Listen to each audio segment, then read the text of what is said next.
3 profesi. Nah, kebetulan yang hadir menyampaikan presi pagi ini adalah yang berprofesi sebagai nelayan. Nelayan ini adalah nelayan yang menangkap ikan dengan alat tangkap yang tidak ramah lingkungan. Nah, alat tangkap yang tidak ramah lingkungan itu adalah jaring dengan ukuran diameter di bawah 1 in. Nah, ini yang terbentang sepanjang perairan Teluk Cempi ini.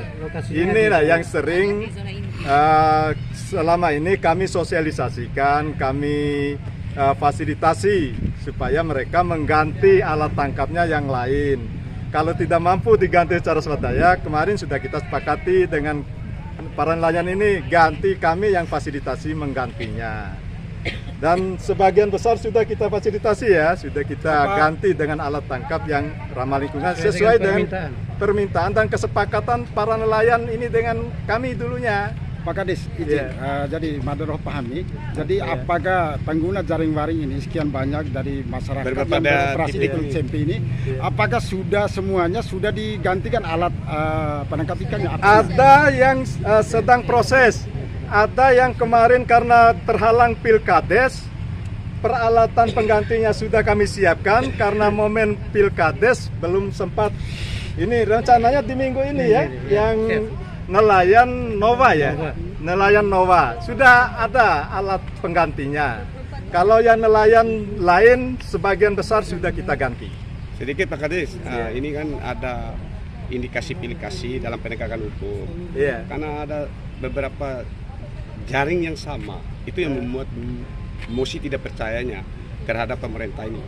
Nah, jaring yang sama, jaring yang sama nanti di beberapa titik, kita lalu tidak ditegaskan. Bagaimana tanggapannya, Pak? Kita tetap tegas dengan penggunaan jaring ini, karena yang diperbolehkan menurut aturan perundang-undangan ini, jaring dengan ukuran mata jaring lebih besar atau sama dengan 1 in. Kalau di bawah itu dia menangkap ikan-ikan kecil yang punya kesempatan untuk berkembang biak menjadi ikan dewasa yang nanti suatu saat bisa ditangkap lagi. Jadi itu tidak pilih kasih Pak. Semua kalau ketahuan menggunakan misalnya nelayan bagang atau nelayan apa ketahuan oleh kita dekati dulu pembinaan, kasih tahu baik-baik bahwa mata jaringnya salah, harus diganti.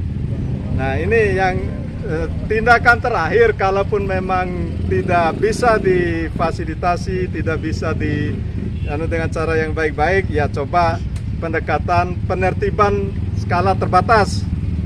Mungkin yang lain bisa sadar kalau ada upaya-upaya seperti itu. Baik, Pak Kades, sekali lagi satu pertanyaan lagi. Jadi saat dilakukan razia di Teluk Cempi itu, apakah semua jaring waring ini disisir nggak? Tadi karena kita kan bertahap, tidak mungkin pas sekali turun langsung habis kan. Jumlahnya banyak, bentangannya luas, panjang. Jadi dengan upaya awal misalnya ada mengambil sebagian kecil, mudah-mudahan harapan kita pemiliknya bisa mengangkatnya secara swadaya supaya tadi tidak menuntut dirusak. Kan kita nggak mau sebenarnya, dari dulu kita himbau silakan angkat secara swadaya supaya tidak dirusak. Ini tiba-tiba kita dituduh merusak, padahal kita niatnya mengingatkan supaya itu bisa diangkat secara swadaya. Dari 12 orang itu, yang belum angkat tinggal 4 Pak. Yang sudah angkat di sore itu saat besoknya mucak itu, saking dia panik, dia angkat sendiri Pak. Dia bukti ini Pak.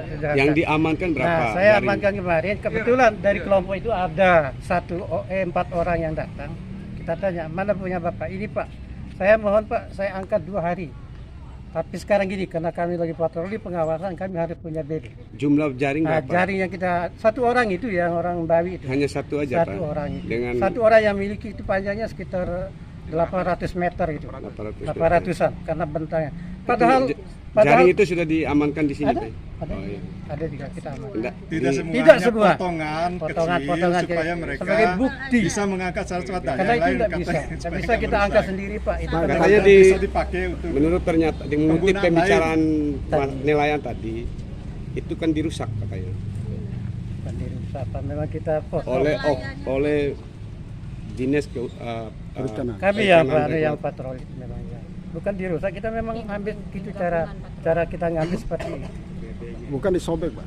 Ya kita potong. Potong sampel Tempel untuk itu. barang bukti. Ya ada 10 meter, ada 20 meter. Ya, Untuk- Pak, kegiatan penyampaiannya ke nelayan kemarin bahwa perikanan bersama tim akan melakukan razia, Ya. itu secara lisan atau secara tertulis?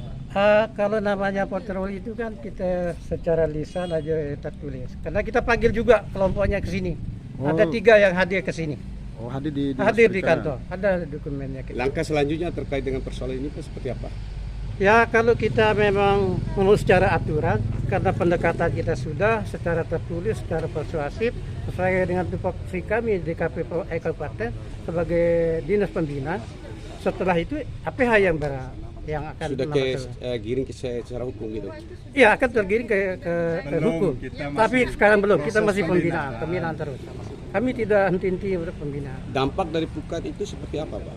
Jaring-jaring waring, Mas. Ya. Jaring walet itu. Kalau jaring waring gini Pak, karena dia cara operasinya, jaring ini dibentangkan sekian ratus meter. Begitu air naik, jaring ini di bawah Pak, di bawah. Begitu air full naik, nelayan dinaikkan dengan tinggi sekitar 6 meter itu Pak. Sehingga dilarang Ah, penggunaan jaring itu nanti, dampak. nanti ikan yang sudah masuk ini mengikuti air yang turun Pak, terjebak di situ. Mau yang besar mau yang kecil. Di hukumnya Undang-Undang 45 tahun 2009 Pak. Nanti ada permen KP. Berarti permen salah KP-nya. kaprah penilaian masyarakat menilai itu kebijakannya yang melanggar